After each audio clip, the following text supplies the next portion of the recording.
پناہ مانگتا ہوں میں اللہ کی شیطان مردود سے۔ شروع اللہ کا نام لے کر جو بڑا مہربان نہایت رحم والا ہے۔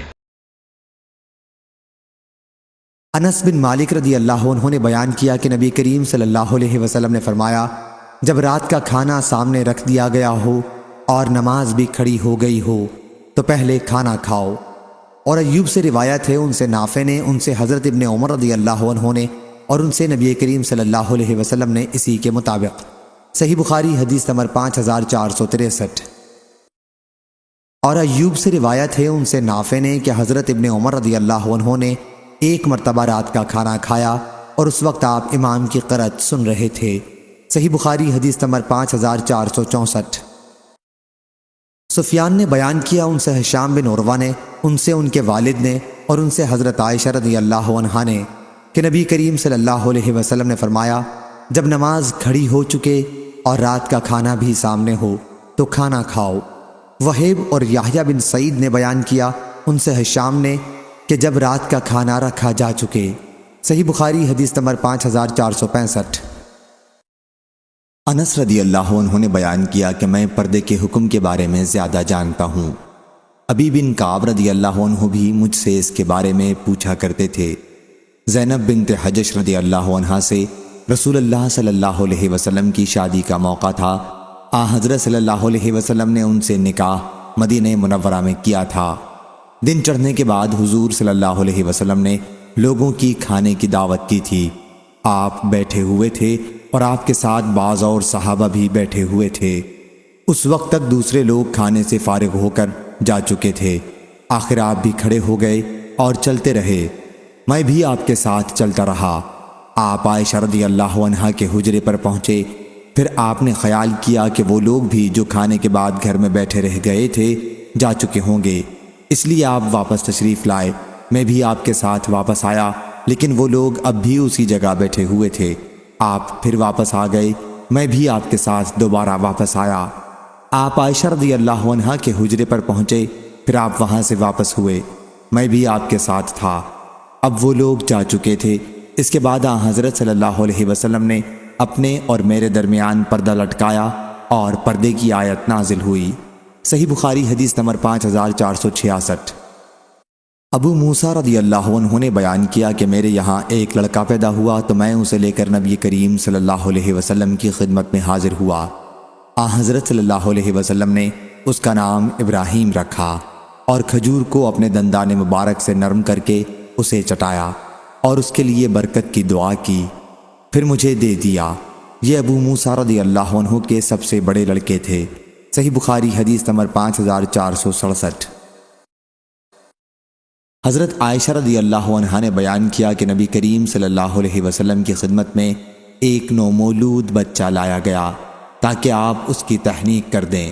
اس بچے نے آپ کے اوپر پیشاب کر دیا، آپ نے اس پر پانی بہا دیا۔ صحیح بخاری حدیث نمبر 5468۔ حضرت اسماء بنت ابی بکر رضی اللہ عنہا نے بیان کیا کہ حضرت عبداللہ بن زبیر رضی اللہ عنہ مکے میں ان کے پیٹ میں تھے۔ انہوں نے کہا کہ پھر میں جب ہجرت کے لیے نکلی تو وقت ولادت قریب تھا۔ مدینہ منورہ پہنچ کر میں نے پہلی منزل قباء میں کی اور یہیں عبداللہ بن زبیر رضی اللہ عنہ پیدا ہو گئے۔ میں نبی کریم صلی اللہ علیہ وسلم کی خدمت میں بچے کو لے کر حاضر ہوئی اور اسے آپ کی گود میں رکھ دیا۔ حضرت صلی اللہ علیہ وسلم نے کھجور طلب فرمائی اور اسے چبایا اور بچے کے منہ میں اپنا تھوک ڈال دیا۔ چنانچہ پہلی چیز جو اس بچے کے پیٹ میں گئی وہ حضور اکرم صلی اللہ علیہ وسلم کا تھوک مبارک تھا۔ پھر آپ نے کھجور سے تحنیک کی اور اس کے لیے برکت کی دعا فرمائی۔ یہ سب سے پہلا بچہ تھا جو اسلام میں ہجرت کے بعد مدینہ منورہ میں پیدا ہوا۔ صحابہ کرام رضی اللہ عنہم اس سے بہت خوش ہوئے، کیونکہ یہ افواہ پھیلائی جا رہی تھی کہ یہودیوں نے مسلمانوں پر جادو کر دیا ہے، اس لیے تمہارے یہاں اب کوئی بچہ پیدا نہیں ہوگا۔ صحیح بخاری حدیث نمبر 5469۔ انس بن مالک رضی اللہ عنہ نے بیان کیا کہ ابو طلحہ رضی اللہ عنہ کا ایک لڑکا بیمار تھا۔ ابو طلحہ رضی اللہ عنہ کہیں باہر گئے ہوئے تھے کہ بچے کا انتقال ہو گیا۔ جب وہ تھکے ماندے واپس آئے تو پوچھا کہ بچہ کیسا ہے۔ ان کی بیوی ام سلیم رضی اللہ عنہا نے کہا کہ وہ پہلے سے زیادہ سکون کے ساتھ ہے۔ پھر بیوی نے ان کے سامنے رات کا کھانا رکھا اور ابو طلحہ رضی اللہ عنہ نے کھانا کھایا۔ اس کے بعد انہوں نے ان کے ساتھ ہم بستری کی۔ پھر جب فارغ ہوئے تو انہوں نے کہا کہ بچے کو دفن کر دو۔ صبح ہوئی تو ابو طلحہ رضی اللہ عنہ رسول اللہ صلی اللہ علیہ وسلم کی خدمت میں حاضر ہوئے اور آپ کو واقعے کی اطلاع دی۔ حضرت صلی اللہ علیہ وسلم نے دریافت فرمایا کہ تم نے رات ہم بستری بھی کی تھی؟ انہوں نے عرض کیا کہ جی ہاں۔ حضرت صلی اللہ علیہ وسلم نے دعا کی، اے اللہ ان دونوں کو برکت عطا فرما۔ پھر ان کے یہاں ایک بچہ پیدا ہوا تو مجھ سے ابو طلحہ رضی اللہ عنہ نے کہا کہ اسے حفاظت کے ساتھ حضرت صلی اللہ علیہ وسلم کی خدمت میں لے جاؤ۔ چنانچہ بچہ حضرت صلی اللہ علیہ وسلم کی خدمت میں لائے اور ام سلیم رضی اللہ عنہا نے بچے کے ساتھ کچھ کھجوریں بھیجیں۔ حضرت صلی اللہ علیہ وسلم نے بچے کو لیا اور دریافت فرمایا کہ اس کے ساتھ کوئی چیز بھی ہے؟ لوگوں نے کہا کہ جی ہاں کھجوریں ہیں۔ آپ نے اسے لے کر چبایا اور پھر اسے اپنے منہ سے نکال کر بچے کے منہ میں رکھ دیا اور اس سے بچے کی تحنیک کی اور اس کا نام عبداللہ رکھا۔ صحیح بخاری حدیث نمبر 5470۔ حماد بن زید نے بیان کیا، ان سے ایوب سختیانی نے، ان سے محمد بن سیرین نے، ان سے سلمان بن عامر رضی اللہ عنہ صحابی نے بیان کیا کہ بچے کا عقیقہ کرنا چاہیے۔ اور حجاج بن منہال نے کہا، ان سے حماد بن سلمہ نے بیان کیا، کہا ہم کو ایوب سختیانی، قتادہ، ہشام بن حسان اور حبیب بن شہید ان چاروں نے خبر دی، انہیں محمد بن سیرین نے اور انہیں حضرت سلمان بن عامر رضی اللہ عنہ نے نبی کریم صلی اللہ علیہ وسلم سے، اور کئی لوگوں نے بیان کیا، ان سے عاصم بن سلیمان اور ہشام بن حسان نے، ان سے حفصہ بنت سیرین نے، ان سے رباب بنت سلیہ نے، ان سے سلمان بن عامر نے، اور انہوں نے مرفوعاً نبی کریم صلی اللہ علیہ وسلم سے روایت کیا ہے۔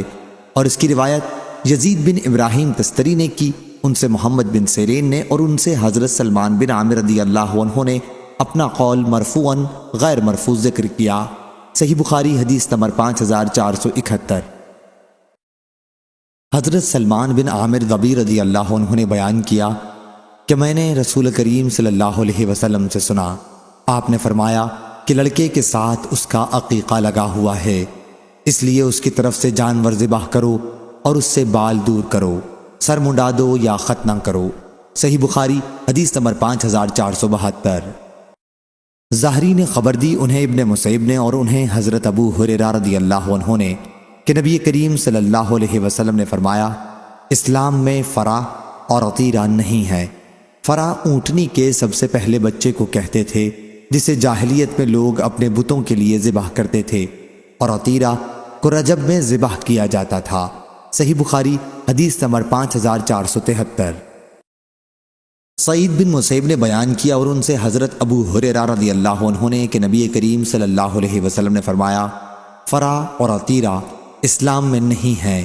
بیان کیا کہ فرا سب سے پہلے بچے کو کہتے تھے جو ان کے یہاں اونٹنی سے پیدا ہوتا تھا، اسے وہ اپنے بتوں کے نام پر ذبح کرتے تھے، اور عطیرہ وہ قربانی جسے وہ رجب میں کرتے تھے اور اس کی کھال درخت پر ڈال دیتے۔